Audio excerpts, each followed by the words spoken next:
Olá, como vai você? Cada vez melhor? Amor Exigente é grupo de apoio, grupo de autoajuda e ajuda mútua. Nós trabalhamos princípios que nos dão qualidade de vida.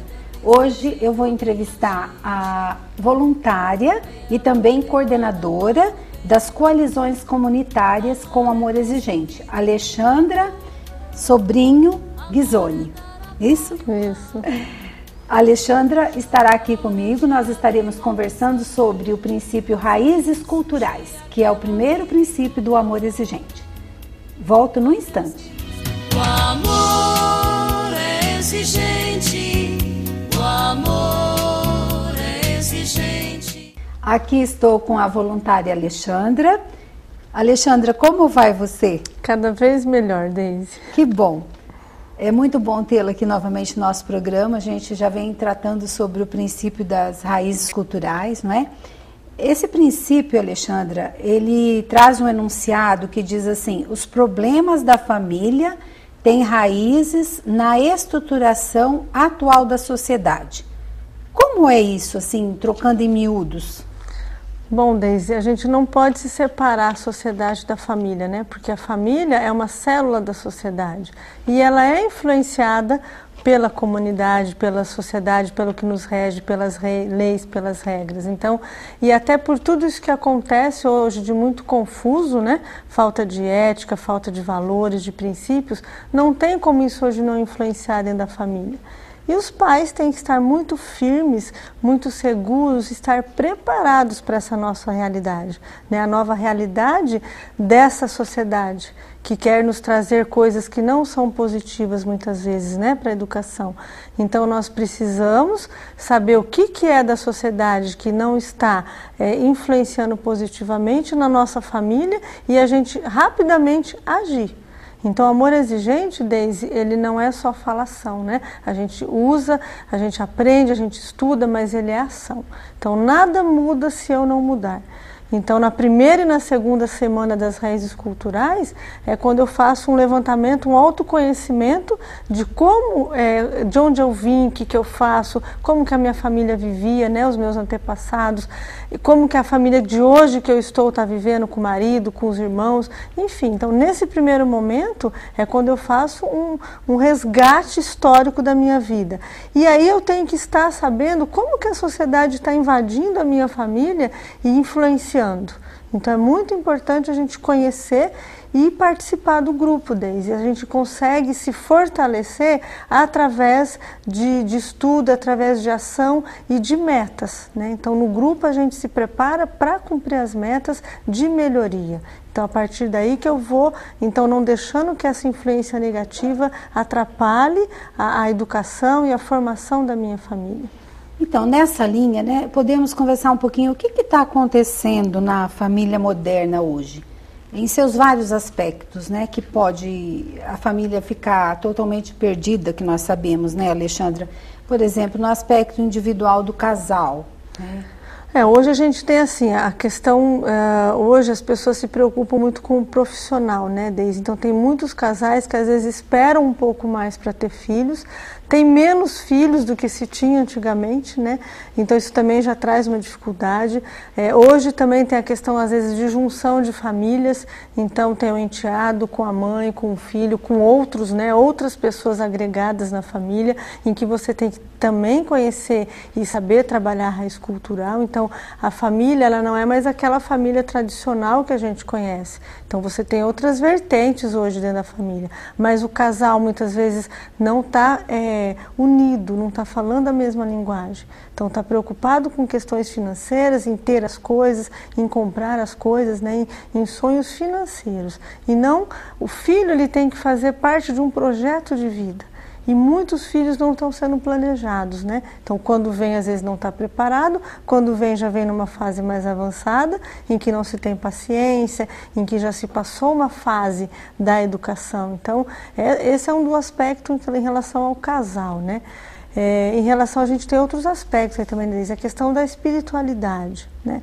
Então, também às vezes tem isso, o casal um tem uma religião, outro tem outra, às vezes não tem uma definida. Então a gente precisa resgatar a espiritualidade, a prática, seja lá de qualquer religião, da crença, da que você tem, né? Então o casal tem que colocar isso como um valor importantíssimo dentro da família, né, que é a espiritualidade que faz com que a gente respeite o outro, com que a gente entenda o outro, com que a gente tenha o temor, né, de um ser superior. Então, ele traz esse resgate de você conseguir enxergar no outro essa necessidade de se perceber e de se valorizar e valorizar também as outras pessoas. Naquela questão também, né, você falou aí que tem vários aspectos, eu me lembrei, tem na questão do aspecto educacional, né? A cultura educacional hoje é do consumismo, né? Do imediatismo. Isso. A gente está vivendo assim um momento na sociedade em que quanto as coisas elas são mais descartáveis, né? Então você compra um produto, uma coisa, ela não dura nada. Então é aquela coisa para consumir. Ou você tem um modelo de um celular, daqui a pouco já sai um outro e as crianças e adolescentes ficam doidos para esse consumismo, né? Então nem tem preocupação em cuidar, né? Em manter aquele valor que a gente tinha lá nas nossas raízes culturais antigas, que você ganhava um presente de Natal, uma roupa, verdade. Uma coisa, era só no Natal. Curtia, então né? isso foi banalizado, né, Deise? Então como os pais trabalham muito, às vezes têm condição ou outra forma de dar para os filhos, então eles acabam não valorizando, então fica preocupado no consumismo. A questão da comida, né, Deise? Então, as pessoas, hoje a gente está vendo uma população em que a preocupação com a obesidade é muito grande. Então, tem uma média de 40% a 50% da população já em sobrepeso e obesidade. O que é isso? Vida sedentária, as crianças já não têm mais quintal, né? Já não se sai tanto. Tem a questão de comer muito. Algumas pessoas não tinham condições de comer lá quando eram mais crianças, jovens. Hoje falam, eu não vou deixar de dar para os meus filhos, eu não vou passar vontade. E acaba exagerando, né? A facilidade dos fast foods hoje, né? Então você liga, tem tudo muito fácil. Então isso traz para dentro da sua casa uma facilidade de consumismo, né? Então você se preocupar também muitas vezes exageradamente com o corpo perfeito, que é o que a mídia nos coloca. Então se você deixa a sociedade entrar as coisas ruins da sociedade entrar na sua casa e você não trabalhar com seus filhos, eles acham que isso é o importante. Né? E não é. Então essa crise da sociedade, ela tem que ser trabalhada na família, Deise. Então nos aspectos morais, éticos, cristãos, né? O casal, né? Como você falou também ainda agora há pouco, a educação, Deise. Então assim, a gente vê que a educação não é uma forma de educar. A gente fala isso no Amor Exigente, ela é a única. Então as crianças, os adolescentes, eles estão o tempo todo observando os adultos. E quais são esses adultos modelo que eles querem, então, seguir? Né? Quais são os heróis? Hoje as crianças e os adolescentes, às vezes, falam que não tem heróis para seguir. Os próprios pais, às vezes, não são modelos, né? De honestidade, de verdade, de serenidade. Então, eles vão o quê? Cultuar outras pessoas lá fora. Né, que saem na mídia e que teoricamente falam que são importantes, né? A gente vê programas aí de televisão que, sabe, não acrescenta nada, muito pelo contrário. E as crianças e os adolescentes ficam muitas horas na televisão e sozinhos, sem que ninguém oriente, acompanhe. Então isso é a influência da sociedade na formação da raiz das nossas crianças, né? Dos nossos adolescentes. E que os pais têm que estar alerta. Falta de limites também, né, Alexandra? Agora você falou da TV, tem o computador, né? Internet, coloca-se todas essas apetrechos em casa, mas não disciplina, né? Essas ferramentas e não colocam um limite, uma disciplina. E o pior dificuldades estão passando. E o pior é que às vezes o pai e a mãe nem acompanham. Né? Então a gente vê os casos lá de pedofilia, de adolescentes que fogem, né? Com pessoas que conheceram na internet. Então assim, até que ponto esses pais estão acompanhando? Porque a internet é uma coisa boa, ela é positiva para trabalho, para pesquisa, todos nós usamos, né? A gente usa muito, a gente inclusive incentiva, né, os nossos participantes do Amor Exigente a conhecer essa ferramenta, mas ela, como tudo, tem que ter uma dose. E o pai e a mãe tem que ver o que está acontecendo. O que eles estão vendo, né, acompanhar realmente de perto. Né? Então, às vezes, os pais querem ficar tranquilos, digamos assim, dando as coisas para os filhos. E o que eles muito mais querem é a presença dos pais.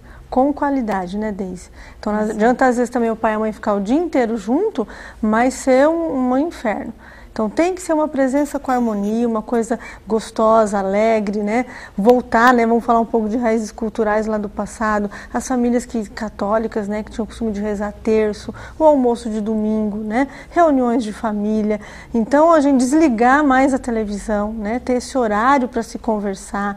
A gente sugere também no Amor Exigente, Deise, reuniões semanais com a família, para trabalhar a cooperação, o comportamento do outro, dividir tarefas, né? Dizer o que está legal e o que não está legal dos dois lados. Então, isso aproxima os filhos dos pais, né? E aí também a gente vai contando as nossas histórias para eles, né? De vida, de exemplo, de dificuldades, de coisas boas. Então, é dessa forma que a gente tem que saber, não podemos isolar os nossos filhos da sociedade, né? Nem tem como, mas a gente tem que mostrar para eles o lado certo e o lado que é ruim, porque para que eles possam fazer as escolhas assertivas, né? E assumir as consequências dessas escolhas, né? É verdade, a modernidade está aí e nós temos que saber como é que nós vamos viver com tudo isso, né? Conviver e sermos felizes, né? Que é isso que o Amor Exigente quer, que a gente seja feliz, que Deus quer isso, né? É qualidade de vida, que a gente né? seja feliz. E aí, às vezes, né, Deise, os pais ficam preocupados em falar de sexualidade, falar de álcool, de droga. Eles precisam falar, porque se eles não falam, tem outras pessoas falando. Tem a internet falando, né? Tem, às vezes, uma pessoa mal intencionada falando. Então, nada mais correto do que eles ouvirem de pessoas que estão ali convivendo e que é o bem deles, né? Então, é bem isso, é para a qualidade de vida, para a felicidade da família. A gente tem que acreditar, Deise, assim, que a gente pode ter um mundo feliz, livre de drogas, né? A gente pode ter mais segurança. Tudo isso traz para a nossa sociedade o quê? Riscos, danos, né? Os jovens bebem, saem por aí, fazendo né, todas, e acham que está certo. Por quê? Porque muitas vezes em casa eles também não têm esse controle, essa regra, né? Tudo pode, né? Se falar não vai frustrar, né? E ainda tem um outro aspecto que eu lembrei, Deise, a questão da automedicação, né? Então isso vem de raízes culturais. Tem pais que tomam muita medicação, para qualquer coisinha, né, tomam medicação e os filhos se acostumam. E eu ouvi já em muitas palestras do Amor Exigente que isso favorece e incentiva muitas vezes o uso de outras drogas, porque ele não se permite ter dor, ele não se permite ter uma frustração, aí está com uma ansiedade, está com uma depressão, tudo é medicação. O tal do imediatismo. Então, assim, é como a gente estava comentando há pouco, é aquela farmacinha, às vezes, que você tem no seu banheiro, que é onde começa, né? Ele usar e pegar isso, aquilo, porque está tudo tão fácil. Assim como ter bebida em casa, como ter outras coisas em casa. Vamos continuar falando mais sobre isso. Sabe, pessoal, isso é prevenção. Prevenção com Amor Exigente. Nada muda se eu não mudar. Nem tudo está perdido. Temos que buscar novas possibilidades de mudança. Fiquem conosco, nós voltaremos no instante. O amor é exigente, o amor é exigente. De volta com a Alexandra, ela é voluntária no Amor Exigente. Nós estamos falando ainda sobre as raízes culturais, que é o primeiro princípio básico do Amor Exigente. Alexandra, então o Amor Exigente ele trabalha princípios, né, enfocando primeiramente o eu, o outro, família e sociedade, e também tem o princípio ético, né? Isso. Que nós trabalhamos. Fala um pouquinho como que é essa questão do princípio ético. Também tem os 12. Bom, é assim, Deise, há mais ou menos 10 anos, né, a dona Mara, que era então a nossa presidente da Federação de Amor Exigente, justamente por perceber essa dificuldade de resgate de ética, de cidadania, de respeito aos valores, né, humanos, então ela achou importante acrescentar, além dos nossos 12 princípios básicos, mais um princípio que é o princípio ético. Então, todos os meses nós trabalhamos na quarta semana, né, do mês, o princípio ético, que é para resgatar essa cidadania, resgatar o valor ao outro, né, resgatar justamente o não fazer aquilo, né, que eu não gostaria, não fazer para os outros aquilo que eu não gostaria que fizesse. E também traz um enfoque, né? Seria então respeitar. A gente sempre tem assim, Deise, o princípio ético institucional, que nós trabalhamos entre os coordenadores, entre a equipe do Amor Exigente, e o princípio ético familiar, que é o que a gente, né, coloca nos grupos para as famílias trabalharem. Então, nesse primeiro mês, a gente trabalha igual, tanto o familiar como o institucional, é resgatar a dignidade da pessoa humana. Então, aí a gente entende na essência, como a gente está falando de raízes, né, que a essência do ser humano é ele se respeitar e ele respeitar o outro. Então, ele entender que ele tem as suas diferenças em relação às outras pessoas e ele precisa respeitar as diferenças, né? Então, quando a gente falou sobre fazer o levantamento das minhas qualidades, das minhas dificuldades, o outro também tem isso, né? A pessoa que às vezes é limitada, ela teve uma dificuldade, a gente tem que ajudar. Não é humilhar, não é fazer uma diferença, né? Aquela pessoa que infelizmente entrou no uso de álcool e drogas, ele não é, como muitas vezes as pessoas falam, pejorativo, coloca apelidos, coloca nomes pesados, né? Ele é vagabundo, ele é drogado, ele é isso. Não, na verdade a gente tem que separar a pessoa, né, do comportamento. Então isso é respeitar a dignidade da pessoa humana. Então é constitucional, na Bíblia, no Alcorão, em todos né, as crenças a gente vê que isso é o essencial. Né, o que o próprio Jesus, né, nos trouxe como realmente exemplo. Então, a gente se amar e amar o outro também. Então, isso é basicamente o que a gente trabalha na quarta semana. E vale em toda e qualquer idade, né, etapa da vida da pessoa e também nas relações, né?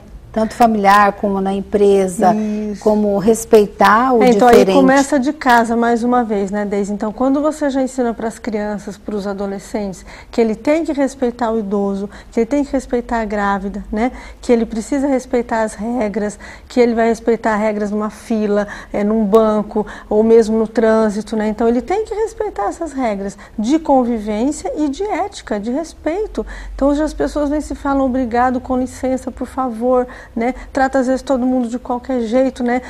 De funcionário para às vezes empregador, então como se fossem, né, escravos. E a gente fala tanto que isso é importante resgatar. Hoje se fala muito em humanização, né, Deise? Isso assim, se a gente for ver, é uma coisa totalmente fora de contexto. Você precisaria falar em ser humano? Né? Nós somos gente, nós temos essa diferenciação em relação aos animais. E hoje a gente vê exemplos na sociedade, né, todo dia no jornal, que você fala, não, o mundo está perdido. Né, tanto de pais para filhos, de trabalhadores, né, professor sendo agredido, né, morto porque o aluno não tolerou, às vezes, reprovar numa prova. Né? Então isso tudo assim, é falta, começou muitas vezes da própria formação, e aí mais uma vez vamos chamar a atenção dos pais, né? Pais sejam éticos, pais sejam exemplo, né?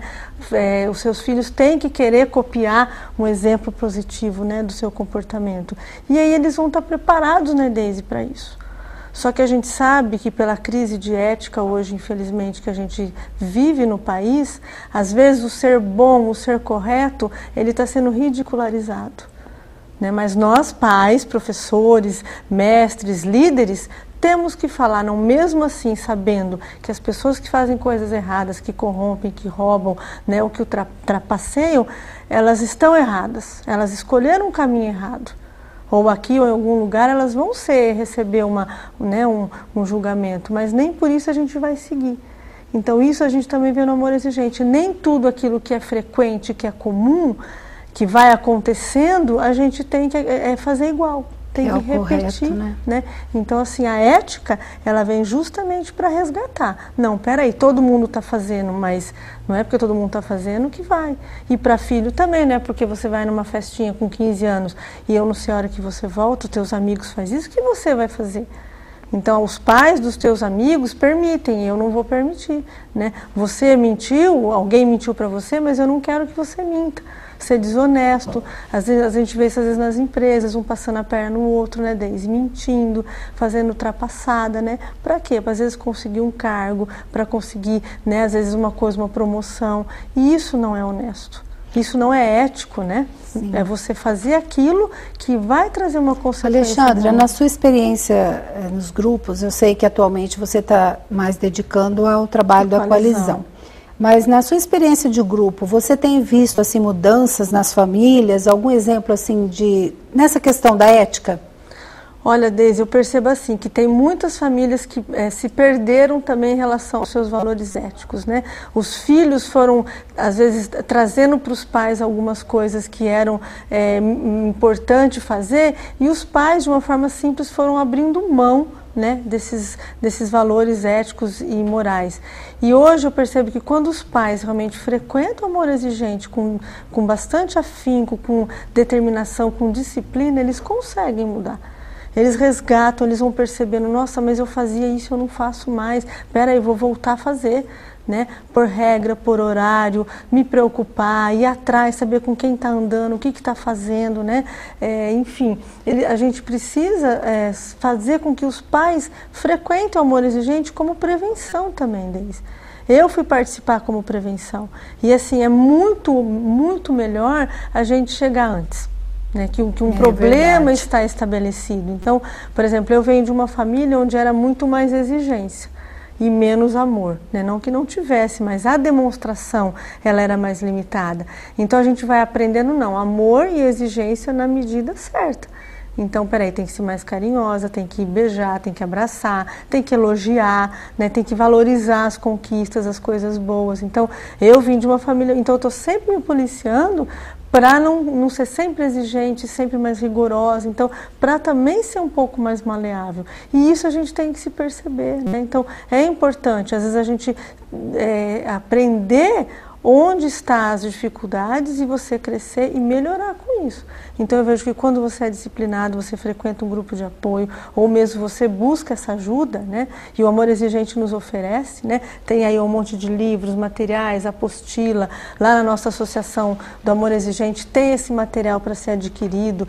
Então quer dizer, olha, tem esse livro importantíssimo, a prevenção com amor exigente. Então, assim, isso aí assim, é um livro que traz para os pais um conhecimento importantíssimo e riquíssimo. Os pais foram se perdendo, né, Deise? Então, é o momento, quando você frequenta o grupo, de se alinhar, né? Porque eu sempre digo, o amor exigente ele é o óbvio que foi organizado, né? Então, né, nesse se perder na educação, o amor exigente foi se organizando e escrevendo aquilo tudo que se precisava fazer. Então, assim, ele traz o material, ele tem todas essas informações, tem as apostilas. Nós também temos lá na nossa associação, às vezes se um pai e uma mãe está aflito, está com alguma dificuldade, liga, agenda, né? A própria Fátima, um coordenador voluntário, a própria Márcia pode estar atendendo para fazer essa orientação. Então, é isso que a gente precisa, se preparar para o futuro e para as dificuldades que hoje acontecem na sociedade. Muito bem.